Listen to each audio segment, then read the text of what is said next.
नमस्कार, मैं प्रभु मिश्रा।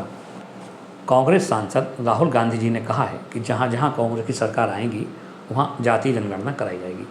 मैं उन राजनीतिज्ञों से पूछना चाहता हूं, मैं यहाँ कुछ जातियों के नाम भी लूँगा, क्या वो इन्हें सुनकर ही बता सकते हैं कि यह जातियाँ किस वर्ग में हैं? एससी में हैं, एसटी में हैं, ओबीसी में हैं या सवर्ण जनरल में हैं? शर्मा हैं, वर्मा हैं, कटारे हैं, राठौर हैं, पटेरिया हैं, लोधी हैं, गोस्वामी हैं, पांडे हैं, सरवैया हैं, राठौर हैं, परिहार है, परमार है, चौहान हैं, जड़िया हैं, कुछ ऐसे ढेरों जातियाँ, हजारों जातियाँ हैं। रावत एससी एसटी में भी होते हैं, ब्राह्मणों में भी होते हैं, गोस्वामी ओबीसी में भी होते हैं और ब्राह्मणों में भी होते हैं। जड़िया एससी में भी होते हैं, स्वर्णकाल लोग भी जड़िया लिखते हैं। गर्ग वैश्य समाज में भी होते हैं, ब्राह्मणों में भी होते हैं। परिहार, राठौर, परमार एससी के लोग भी लिखते हैं और क्षत्रिय लोग भी लिखते हैं। वर्मा कायस्थ समाज यानी जनरल के लोग भी लिखते हैं, एससी में भी लोग वर्मा लिखते हैं। कई जातियां हैं जो वर्मा लिखती हैं। शर्मा, हर कोई शर्मा लिखता है। सामान्य के लोग भी शर्मा लिखते हैं, अन्य जातियां भी शर्मा लिखती हैं। सहारिया आदिवासी भी लिखते हैं, ब्राह्मणों में भी यह सरनेम होता है। अहीर, पलिया, पलिया एक यादवों की उपजाति है, ब्राह्मणों में ही पलिया होते हैं। कुल मिलाकर के हजारों जातियाँ ऐसी हैं जिन्हें सुनकर आप ये अंदाज़ नहीं लगा सकते कि किस वर्ग में आती हैं।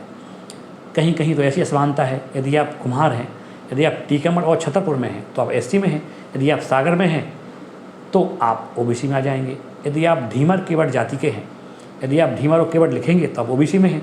यदि इसी जाति में होते हुए आपने की लिख दिया तो आप आदिवासी में हो जाएंगे। इस तरीके से, क्योंकि हमने पहले भी वीडियो में कहा है कि जो ये जाति है ये कर्म के आधारित उस समय हुआ करती थी, बाद में इसको जन्म आधारित, जाति आधारित कर दिया गया। अब इसको और छिन्न भिन्न किया जा रहा है। यही नहीं, आगे चल करके कहीं ये यह ना पूछने लग जाएं कि आप तिवारी हैं तो कौन सी तिवारी हैं, कान्यकुब्ज हैं, आदिगौड़ हैं, जिजोतिया हैं, क्या है।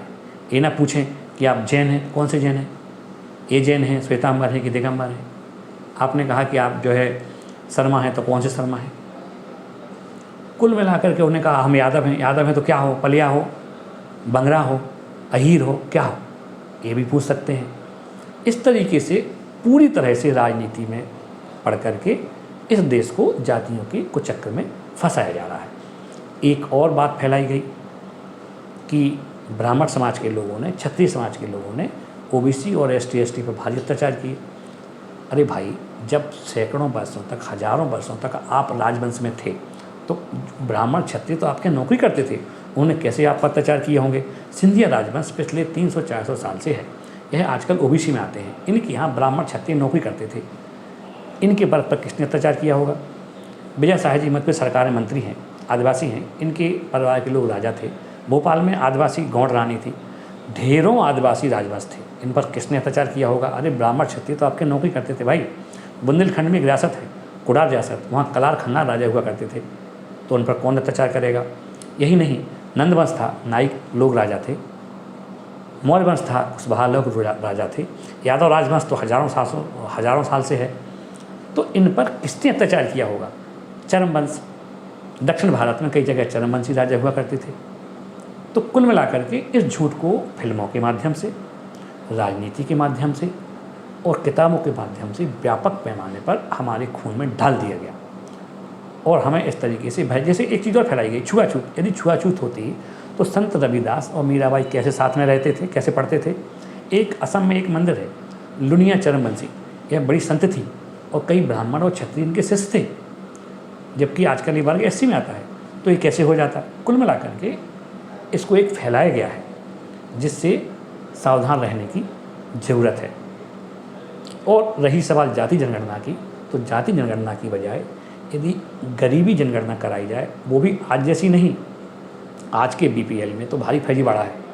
ईमानदारी के साथ पूरे देश में एक गरीबी उन्मूलन कराया जाए और गरीबों की दृष्टि से ही योजनाएं बने, जाति दृष्टि से नहीं। इस बहाने से जाति की जनगणना ना कराई जाए कि जाति के लिए योजनाएं बनानी है, गरीबों के लिए योजनाएं बनाइए। तुलसीदास जी ने रामचरितमानस में लिखा है कि नहीं दरिद्र सम दुख जग माही, यदि दुनिया में कोई सबसे बड़ा दुख है तो यह गरीबी है। उन्होंने ये नहीं लिखा कि एससी एसटी ब्राह्मण क्षत्रिय गरीब, नहीं, सब गरीब, चाहे वो किसी भी जाति का हो, किसी भी धर्म का हो, गरीब तो गरीब है। इस तरीके से गणना करानी है तो एक गरीबों की गणना हो और उसी के दृष्टि से मदद दी जाए, ना कि जातिगत जनगणना की दृष्टि से। धन्यवाद।